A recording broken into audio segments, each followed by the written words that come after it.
From the Library of Congress in Washington, D.C.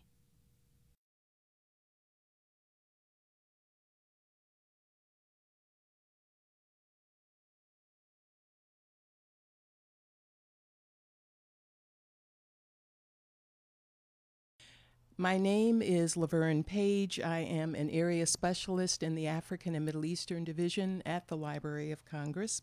On behalf of my division, we welcome you.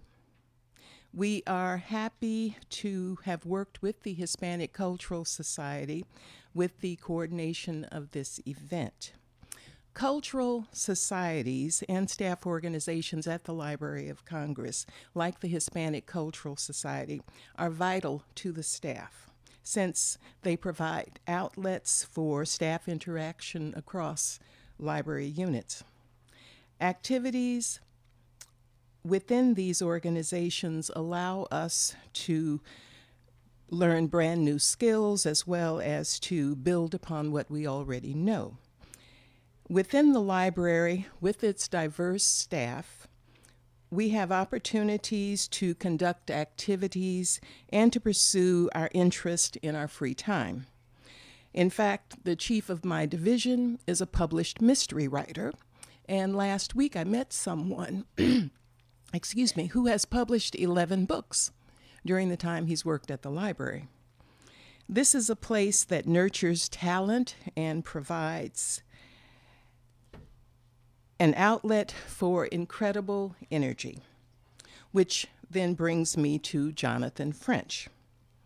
Intrepid Library of Congress cataloger by day and peripatetic, that means well-traveled,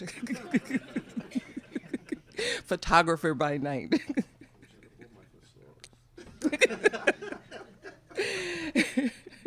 So many of us at LC know of Jonathan's works and because of what he's exhibited at the LCPA Library of Congress Professional Association Annual Art Show. And Jonathan has hopscotched across the globe. He travels everywhere. He returned from Uganda about 2 weeks ago. He exhibited works at the National Museum and the National Theater in Kampala, the capital. And he has exhibited in many places in the U.S., such as here in Washington at the Smithsonian Folklife Festival, and he's exhibited in California, New York, Atlanta, and his resume also includes places such as Paris, France, Havana, Cuba, Accra, Ghana, where he shows and talks about his work. In Washington in 2006 and 2008, the D.C. Commission of the Arts granted him fellowships to continue his work on his varied areas of interest. He is a self-taught photographer who has taken the role of photo documenting seriously since 1996.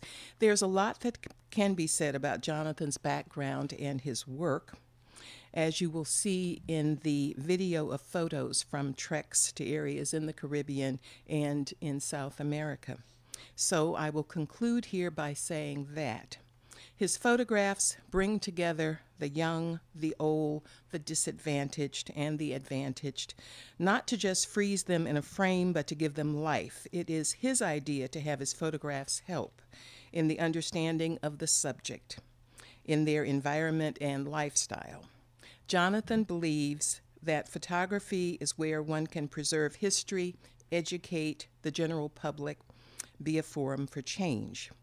And that's from a resume and introduction that someone else wrote. So there are many of us who concur with that.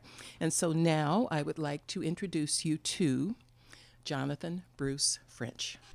I'd like to welcome the ambassador from Nicaragua, who I met, I think in '96 back in Costa Rica for the first time, and I had the privilege of staying at his home in Bluefields.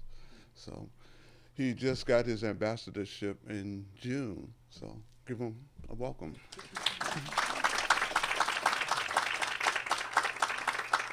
As a matter of fact, I think he may be the first Afro-Latino ambassador to U.S. Yes. Now, my work is concentrated on what is dear and close to me every day of my life, and that's of being of black heritage. Uh, in the early 1980s, I first went to Senegal, to the door of no return. And there, I saw many people coming through weeping and crying because of the pain that they know their ancestors had endured. But as I stood there, I kind of felt proud because here I was, one of the ancestors, returning back, you know, and they had persevered so much, so much inhumane treatment until they survived, and I'm a witness, of their survival. Um, and standing in the door, a friend of mine and I asked, "Okay, where did everyone go?" So, in 1996, I was at a black family reunion where Ambassador Campbell was, Chris Rodriguez, and many other blacks. And John Hendricks Clark, those that are familiar with him, who is a African historian, he was there also. And at this point, I met a lot of blacks from South America, Central America, the Caribbean, and I established a rapport with them so I could get about going into these black communities. And I went in and I discovered the contributions they've made in various communities, the Carafunas, the blacks in Colombia, in Peru, et cetera, et cetera. So I started documenting this. And as I said earlier, I had met Dr. Clark and in 96, and in 98 he died. And on his program, he wrote these words that really touched my heart. He says, "My feet have felt the sands of many nations. I've drunk the water of many springs. I am old, older than the pyramids. I'm older than the race that oppresses me. I will live on. I will outlive oppression, and I will outlive oppressors." And when I read these words, I think of him, and I think of the people that came through the door of no return and survived, and the determination that they have for this survival. And I also felt that for too long there has been a wide, watery oceans and barren information about the connections of all the people that arrived in the Americas from Africa. So I found it to be my duty to go out and to get this information, to compile it, and to share it with everyone, especially after looking at the 2000 census and realizing that the Hispanics were outtaking blacks. And I don't see us as a separate group, but I could see us as a combination of, of working together and whatnot.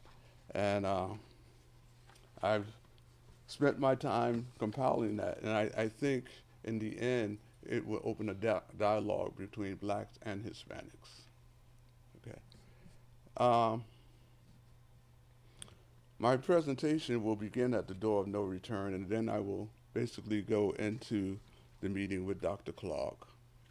And in 1986, I spent 2 months living with the Carib Indians. And when I was living with them, they taught me about the black Carafuna, which I also traveled into Central America, and I photographed them in Honduras, Guatemala, parts of Nicaragua, Belize, etc. And I kind of documented their history of them being deported from St. Vincent into Honduras, Rotan Islands, and how they traveled through and they made settlements, and how they live there these days. And a lot of money is made on their being there, their culture and their heritage, etc. And then I'll show photographs from Blue Fields, which maybe the ambassador can enlighten you about the history of that area. And then I also had the opportunity to travel to Mexico, where I had a chance to, people that have studied maybe African Mexicans are familiar with the name Bobby Vaughn, who's a friend of mine. He's an anthropologist who did a lot of study on the Afro-Mexicans there. And to go through all of this and see there's so many blacks in so many different areas, it was kind of remarkable. And it's not like they're newly discovered. I wanted to use a song in my presentation that Roberta Flack sang back in her first album, which I forget was in the late 60s or early 70s, and it's called Angelito Negros. And I didn't know what the words meant, so I started researching the words, and I'm going to show you a clip of Eartha Kitt singing this.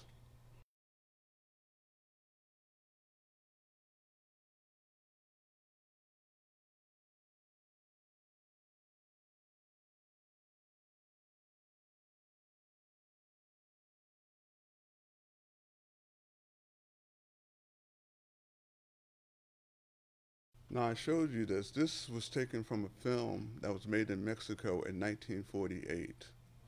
Okay, and I don't know how many of you remember the movie called Imitation of Life. Yes. It was basically very similar to that. Now I'm going to show you another clip from the movie where the individual actually sings the song from the movie.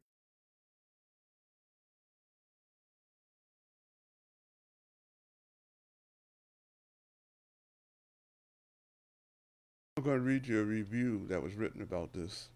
Angelito Negros thus exhibits the ideological contradiction typical of melodrama. Ana Louise teaches a lesson against racism, confirming the Mexican national character, mobilized around hybridity. After all, a fundamental anti-racist. Yet it reinforces the structure of the racial secret, which consists with notions of hyper descent, inevitable betrays the black body. The narrative also invokes the legacy of race, shame, and an instrument of self-betrayal, basic to the operation of the racial secrets. Now I'll show you some of the works I've taken in various countries. We're going to start out at the door of no return.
In the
was a great story, that of the Negro in America. By the early 1500s, black explorers were coming to the New World. They came as explorers.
Came as explorers.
Who you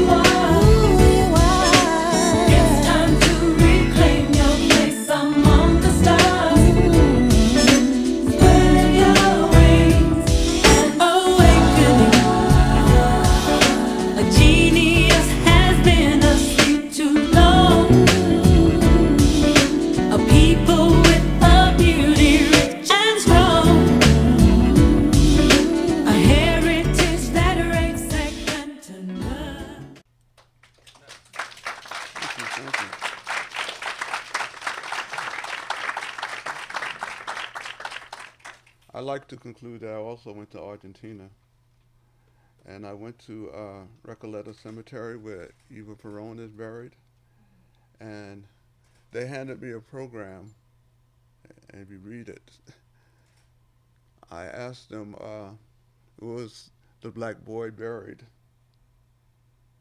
And they couldn't tell me because they said they reburied him, but they don't know where they put him. And this is to say that, you know, this is one reason why I started documenting, you know, the black history in South America, because we'll disappear just like he did. That concludes my part. I'd like to now introduce Chris Rodriguez.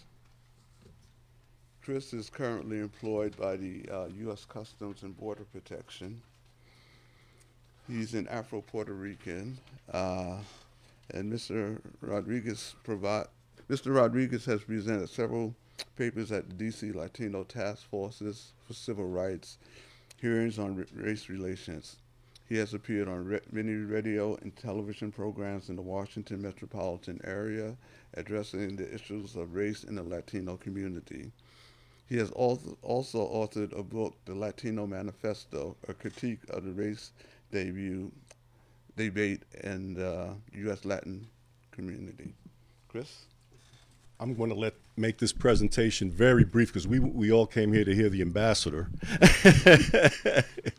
But as a lead into what the ambassador may have to say, let me give you a little background on myself.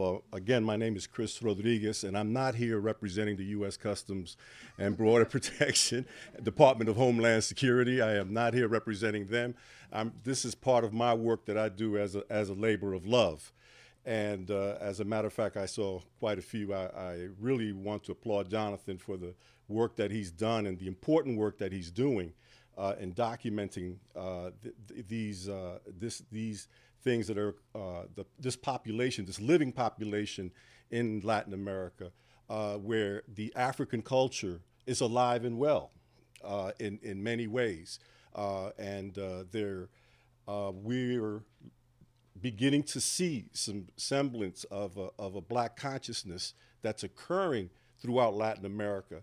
And it's important to highlight that, because there are organizations that you will not hear in the mainstream media about the type of civil rights engagements that are occurring in different countries throughout Latin America, okay? And they are at a level, in many instances, when you look back at the old footage of Dr. King and the times when folks were organizing here in the United States, many movements that are occurring throughout Latin America are at that level. People are fighting for integration into education, into access to development monies, into bringing basic services to their communities. You know, one of the running jokes down in Latin America is that wherever the road ends, the development ends, that's where the black community begins. And it's a very important thing to note that that's beginning to change in this process of once people become aware and conscious of themselves as communities and themselves and reconnecting with their African consciousness. And I think this is a very important place for that. Just to give you a little background on myself, I grew up in New York City, in Harlem, New York, not in El Barrio. Okay, I grew up on the west side of Harlem, right around the corner from the Apollo Theater, and that had a deep impression. Growing up in that area had a deep effect on my own psyche as far as my developing into adulthood. And what I saw growing up during the civil rights movements, I lived through the Harlem riots. I saw what segregation or remnants of the segregation was all about at the time, and even how my family ended up in a public housing project at the time was an interesting story in itself, because as a Puerto Rican family, we were moved into a predominantly African American housing project because of the regulations that they had at the time, they weren't really integrating the projects. So we ended up somehow in this housing project, and in effect, it really shaped my whole way of looking at the world. And as a result, I've gotten into discussions with quite a few of colleagues of mine who we've gotten into with regards to the question of race in the Latino community. And one of the things that we have to realize is that in the Americas, there are approximately 100 million people of African descent throughout the Americas. We're talking about, in comparison to a 32 million here in the United States, we're talking about a huge population that exists outside of the U.S. boundaries. We talk about migration, talk about my job in the U.S. Customs and Border Protection, but you see the migration, sometimes almost the second door of no return, that are people from Latin America that are moving here, okay, and living in different communities who are of African descent, and they're not counted, and they are invisible in this country. So this is an important piece I just wanted to raise to you. The other thing is the whole consciousness issue in the United States is so vastly, well, not vastly different, but they're different philosophies in looking at race. When you have like the one-drop rule here in the United States, where if you're one-drop black blood, you are automatically categorized into the African American category, okay? In Latin America is almost the reverse. I mean, the experience, the historical experience in that was what's called mestizaje, which was in essence the issue of lightening up the races, okay? So that the more successful you became, the greater access you had to benefits within the Latin American society. So in essence, say for instance, if you go to a place like Brazil, or you go to a place like Puerto Rico, they may be 4 to 5, 6, 10 names for the word black, okay? And there's that whole color hierarchy system that exists. For example, when I look at the census statistics in Puerto Rico, it was very interesting. 80% of the people of Puerto Rico self-identified themselves as white, okay? So, and I thought that was very interesting because of the educational process. But if you look at the African presence in Puerto Rico and you see the music, or the culture, even the way we speak Spanish, I call it it's just Puerto Rican Ebonics. That's all it is on the street levels. We speak the Spanish with an intonation that is clearly very African.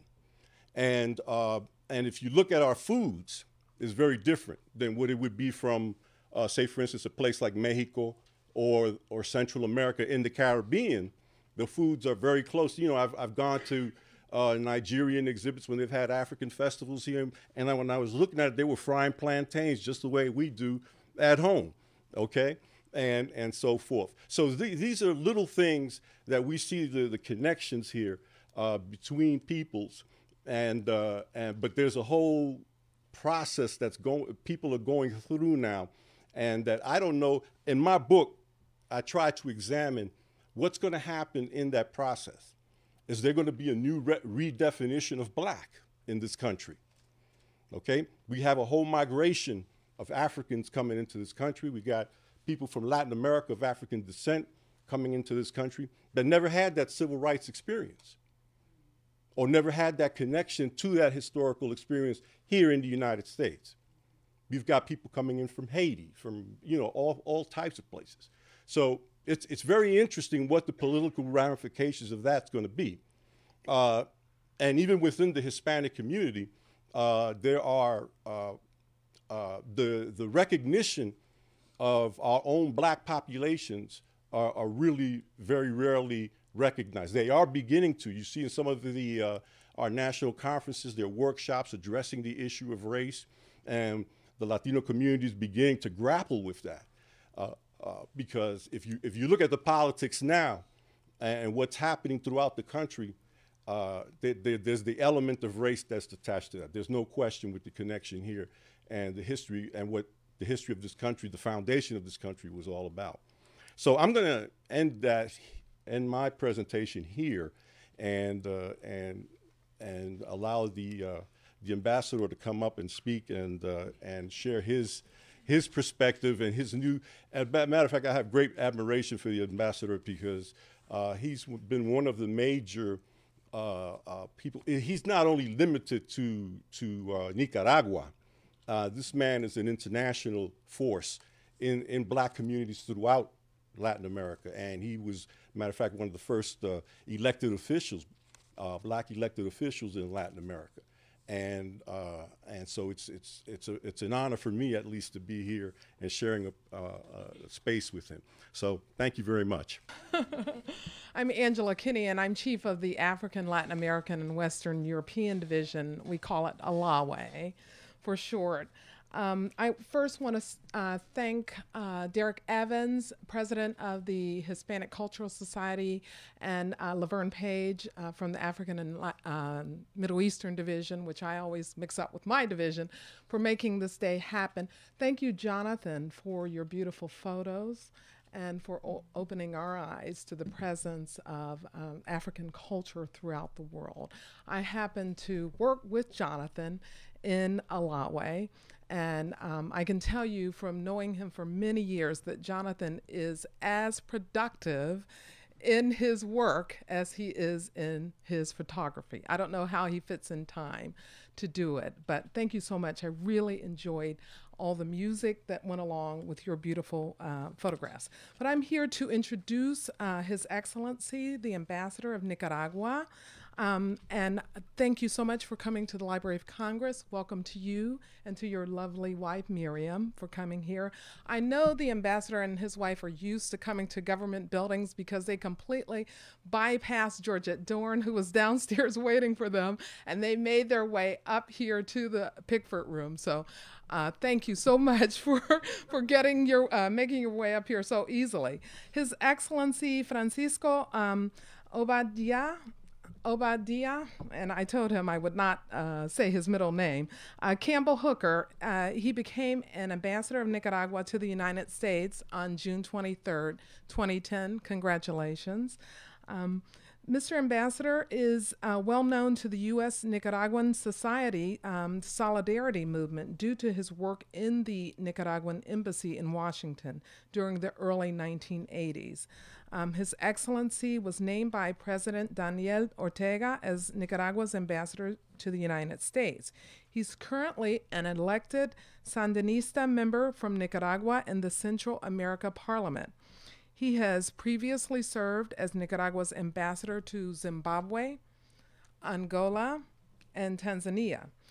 His Excellency has an undergraduate and a master's degree in political science at the University of Hawaii and has done advanced studies in Japan and in the U.S.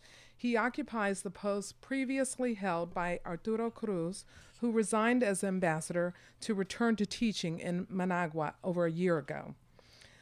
Mr. Ambassador Campbell has announced that the government of Nicaragua is interested in improving relations with the United States and would like to work within a context of mutual respect. His Excellency stated that President Obama is currently in agreement with working toward that goal as well.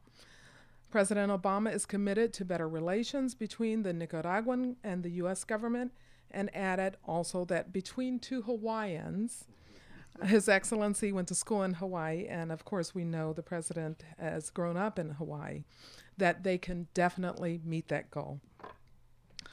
Again, I welcome His Excellency and his wife to the Library of Congress. It is my distinct pleasure to say welcome to you, and please come on up to the podium to give us a few words.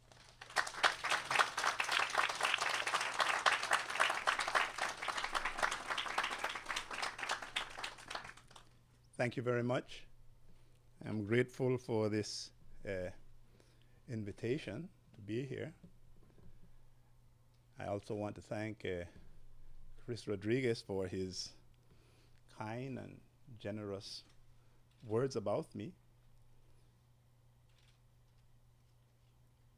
it is customary when an ambassador arrives at a new post that he call on ambassadors who are in the post before. I called on the ambassador from Barbados, and we arranged for me to meet him at his office. And when I went in, he looked at me strange, but anyway, hello, Mr. Ambassador, come on in. And we began to talk. And he said, wait a minute, you are the ambassador from Nicaragua? I said, yes. Why in the world would Nicaragua send a West Indian as ambassador?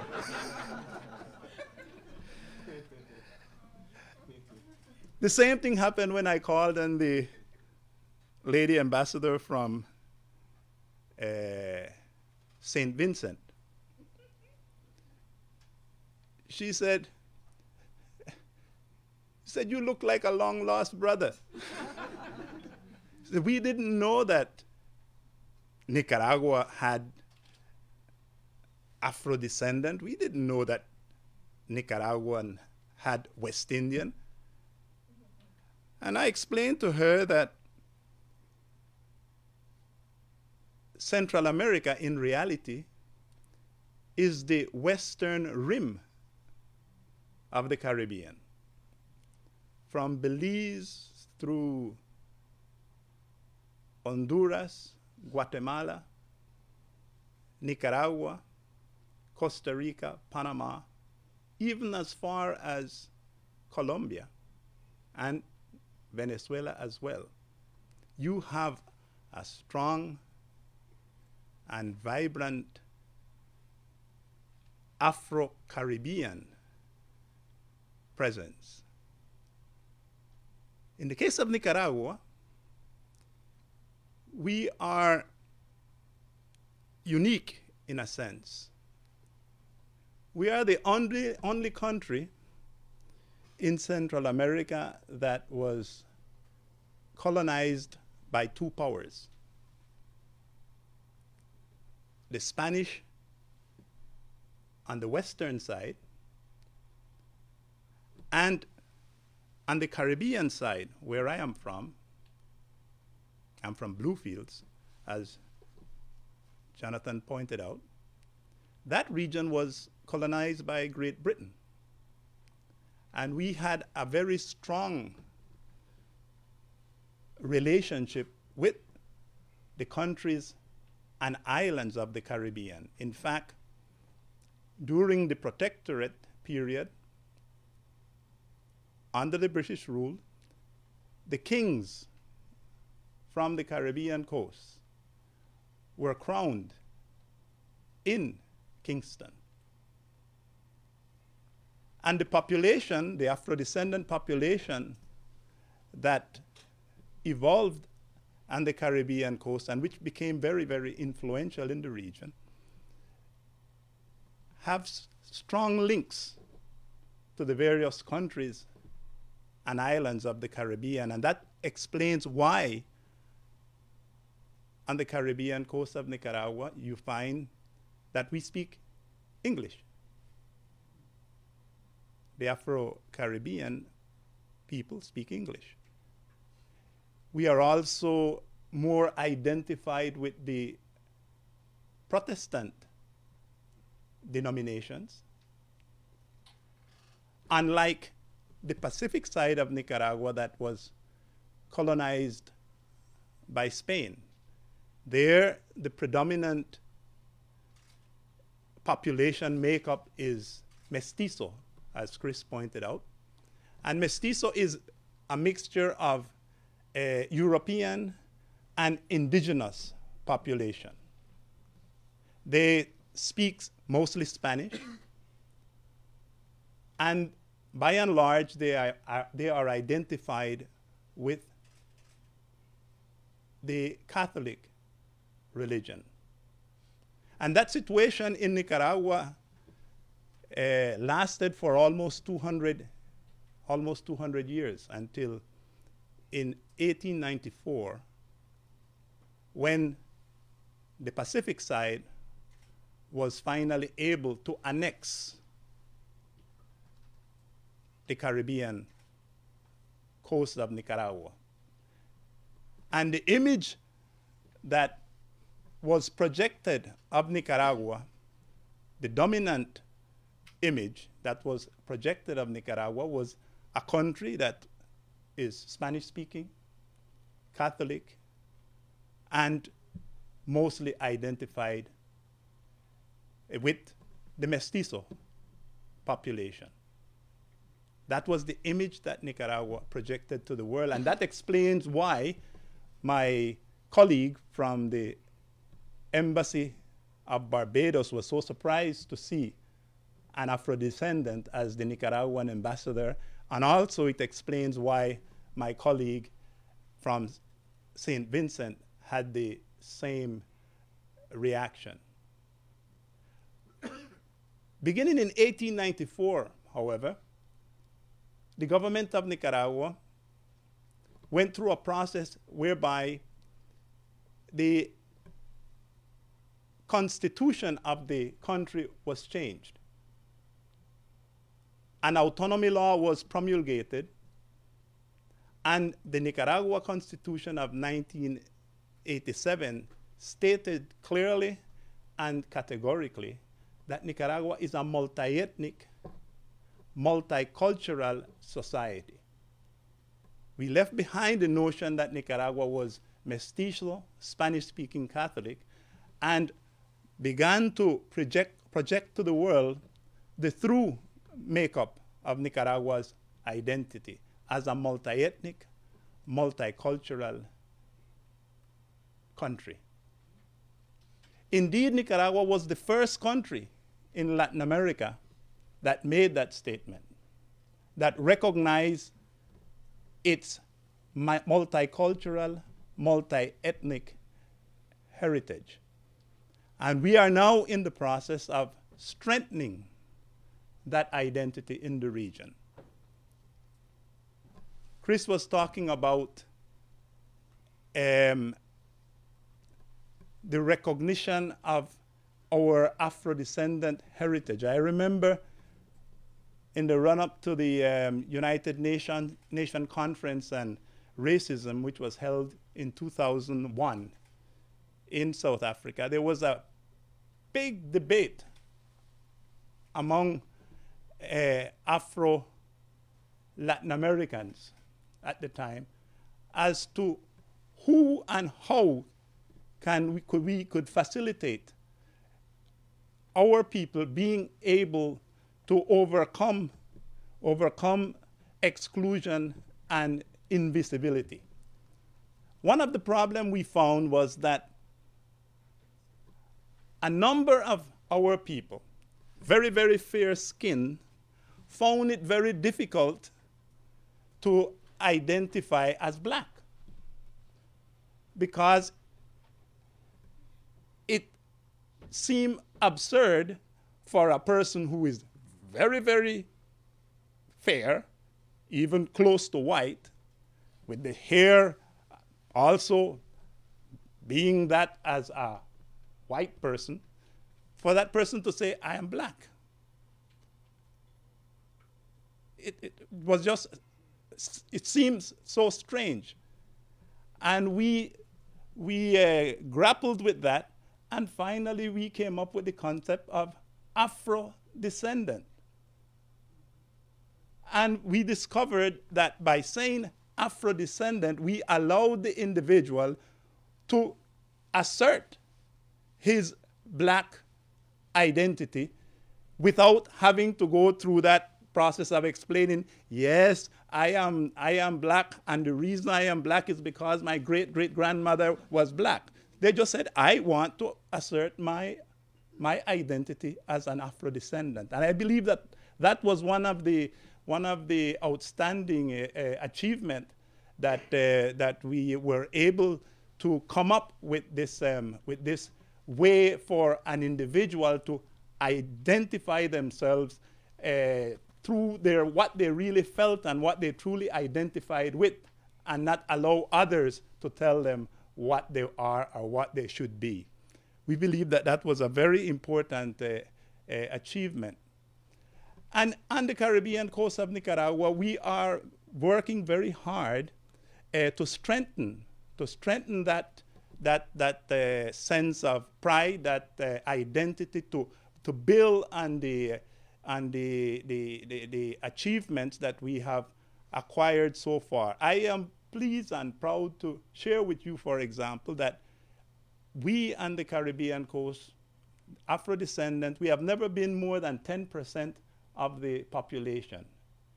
Yet, we have been successful in creating some of the most important institutions in the region. We succeeded in building 2 universities on the Caribbean coast. One is called the University of the Autonomous Regions of the Caribbean coast of Nicaragua, and the other is called the Bluefields Indian Caribbean University. And each one of these institutions have the responsibility of instilling pride of our Afro-descendant heritage and instilling in our people that they have the responsibility, they have the duty to build a society that is multi-ethnic, multicultural, and in which each group, regardless of their ethnic background, have the right to participate, have the right to become actors, have the right to build a kind of society that responds to the hopes and the dreams and aspirations of our peoples. We have Afro-descendants who occupy important positions at all levels of government. We have Afro-descendants who have been successful in business. We have Afro-descendants who are all over the world. From Afro-descendants from our region, you can find them in the United States, you can find them in Europe, you can find them all over. We are busy building a society, as I said, that responds to the hopes, the dreams, and the aspirations of our people. And we were very proud to have Jonathan visit with us there on the Caribbean coast. We have many challenges ahead, but we are convinced that in working together, in building that sense of dignity, that sense of pride, we can build on the Caribbean coast of Nicaragua a society that, as I said earlier, responds to the hopes, the dreams, and the ideals of all our people in that region of the world. So thank you once again, Jonathan, for your kind invitation. While I am here in Washington, as I said to President Obama, and he also said to me, we have the responsibility of building a better relationship between Nicaragua and the United States. We have never had what I would refer to as a mature relationship between Nicaragua and the US, and I believe now we have a unique opportunity, and we are committed to working toward that goal. That is the mission I have, and I am very pleased to say to you that of all the officials, that each and every official of the United States that I've met so far in the Obama administration, I identify that they too are committed to working in the direction of a mutually respectful and beneficial relationship between our two peoples and governments. So thank you very much, and I look forward to working with you in the future.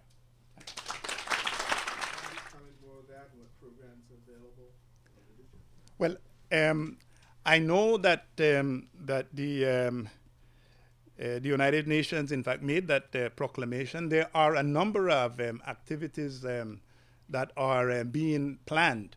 I don't know the details about the various programs, but I do know that the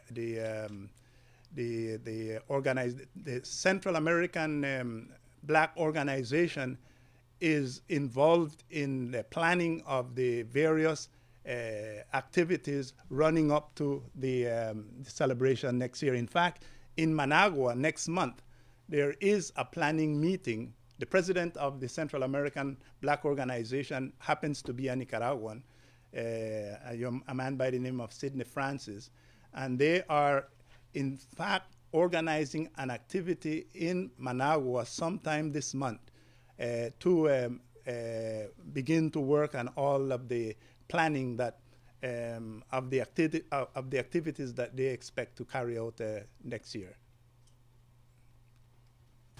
I want to comment on that, and I wanted to first say thank you to Mr. French for your photos and for putting just even though it was a little bit of Andy Palacios music in the presentation. He's a great hero to the Nicaraguan people. Someone from Belize that was very heartening to me to hear that in your presentation. So thank you. Excellency, since you're going to be here in Washington, even this is an unusual question to ask the ambassador, there's a sizable Afro-Latino population living here in D.C. that are trying to figure out ways how we can give back and to move our cultures forward. And I just wonder from your perspective, what are some of the things that you would like to see done on our part, and what kind of role would you like to play in assisting various Central American, Caribbean, African descendants in reaching back to their countries too? Well, I am open to any and all ideas. I believe it is very important that we work together, that we find ways of being helpful to each other, and the Nicaragua embassy under a West Indian ambassador is going to be is open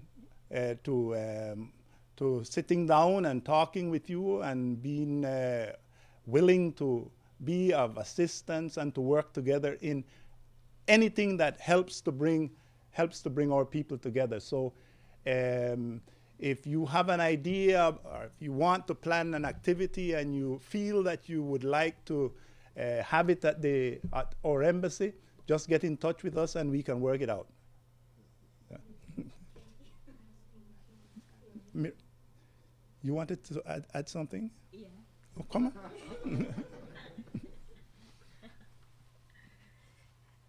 Thank you, Jonathan, also. But this is a question that's close to my heart when he asked about the next year being declared by the United Nations as the year of Afro-descendants.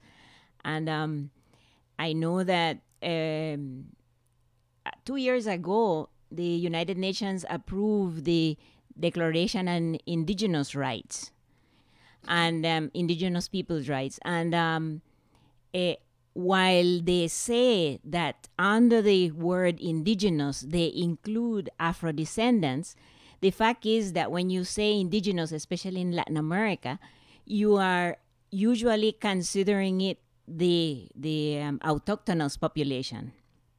And so we were saying, or we told them in various meetings that it was important because not only because of that question, but also because the reality of Afro-descendant peoples and also their historic reality in the Americas is very different from the indigenous peoples. So it was important in order to combat invisibility that a declaration on the rights of Afro-descendant peoples be approved by the United Nations and also can be considered by the Organization of American States. And that is, I think, one of the most important things around which we can unite in efforts to get that declaration approved, because so far the United Nations has always said we have done it already by approving the Indigenous Declaration. And I think now in 2011 we should take advantage of this opportunity so that we can get this declaration approved that states specifically and recognizes the rights of Afro-descendant peoples in the Americas.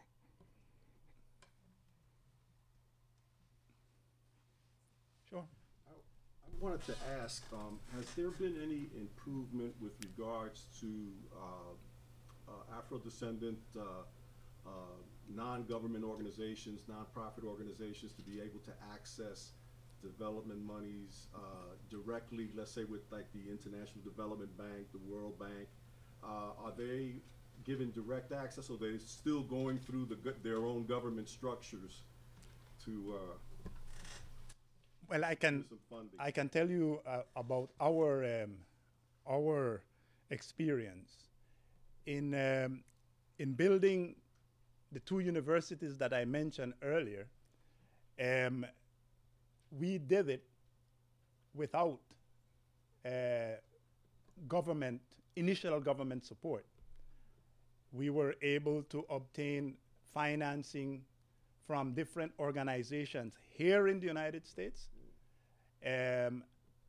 Later on, we were able to get funding from Norwegian institutions, Swedish, British, Austrian, Spain. That's in the case of the universities. Miriam is the head, was the head of the Center for Human, Civil, and Autonomous Rights on the Caribbean coast of Nicaragua. It works primarily with Afro-descendant, but in a multicultural setting. And SEDECA has received funding from European sources, from Canada, from the United States, from Taiwan. And so in our experience, we have been able to access directly funding from various countries and various institutions all over the world. Fantastic. But I wanted to touch on that part about the United States, because it was, in order to get started in the building of the university, the Huracan, it was a Black American pastor. He died recently, Lucius Walker. He was head of Pastors for Peace. And it was with the support of Pastors for Peace and its vast network across the United States that we were able to get the university off the ground. That's a direct example of how successful people-to-people work can be so valuable. And I wanted to mention it because Lucius Walker, an outstanding friend of Nicaragua, an outstanding friend of Cuba, he died about a month ago, but he leaves behind a tremendous example and a tremendous legacy that is greatly admired and respected both in Nicaragua and in Cuba. He's a black pastor, yes. Lucius Walker, yeah. Mm-hmm. How you doing? My name is Orlando Rivero from Stokes. I would like, what is the percentage of Afro-descendants in Nicaragua? And what is the realities in education and health and so on? As I said earlier, we have never been more than 10% of the Nicaraguan population. Yet, on the Caribbean coast, the Afro-descendant culture is the dominant culture. When Nicaraguan identify themselves as being from the Caribbean coast, are being a costeño, their point of reference to identify themselves as a costeño is to say that they like to eat Afro-descendant cuisine, our music, our dance. And so the cultural heritage is very strong and I would say dominant. Our people always assigned great importance. In fact, I would say one of the key values of the Afro-descendant community of the Caribbean coast of Nicaragua is education. You had to go to school. You had to have an education. In fact, in 1980, when the revolution came to power, and they decided that a literacy campaign was necessary in the country because the country as a whole had an illiteracy rate of approximately 65%. They had to do a census to ascertain the level of literacy or illiteracy in the various communities. The country as a whole had illiteracy rate, as I said earlier, of approximately 65%. Among the Afro-descendant, it was 0.5%. Precisely because of that value that the Afro-descendant community assigned to education. And so even though we are from the region of the country where you have high level of poverty, where you have high level of where you had high level of illiteracy, the coastal population where you have the Afro-descendant, for historic reasons, and in spite of the internal colonialism that the Pacific imposed on the Caribbean after the 1894 annexation, you still find that the coastal Afro-descendant population enjoy a relatively better living condition than the norm in the country as a whole. Thank you very much, and the dialogue continues. This has been a presentation of the Library of Congress. Visit us at loc.gov.